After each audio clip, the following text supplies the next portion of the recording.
Am I the a-hole for telling my mother-in-law her son doesn't love her? The problems with my mother-in-law started when I got pregnant with my first daughter. I had a hard time getting pregnant, so when we finally had a baby my husband and I were so grateful and full of joy. However, throughout my entire pregnancy, my mother-in-law would say pretty mean things to try to jinx my pregnancy. She would say stuff like it would suck if you lost the baby or how would you feel if the baby died right now? These statements were hurtful and frightening. I couldn't understand why a woman would say things like that to her pregnant daughter-in-law. My husband told me to ignore her and to stay away from her. Since that day, I didn't have an actual interaction with my mother-in-law until after my daughter was born.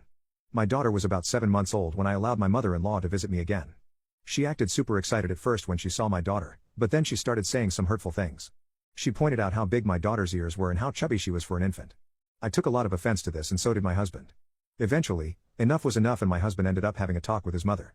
He told her to stop saying mean things about me and about our daughter, and if she was planning on staying in our lives then she would have to change her behavior. She did change. For a little bit. One night my husband was at work late. I came down with a fever and the only one that could help me with the baby was my mother-in-law. I asked her to come over and she agreed. At first everything was great, but then she started insulting me and judging everything I did. If I let the baby cry for too long she would call me a bad mother. If I decided to keep the baby's toys on the floor she would call me a bad and messy mother. I had enough. I started to argue with her and say a lot of hurtful things to her. When I saw her on the verge of tears I said, "Yay, and that's why. Your son doesn't love you anymore. He has his family now.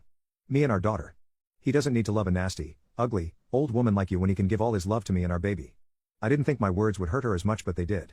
She ran out of my house crying and that same night she called my husband saying she was never going to see us ever again. I explained everything that happened to my husband and we both agreed that cutting of ties with my mother-in-law was for the best. Our daughter is 10 years old now and my mother-in-law is still not a part of our life.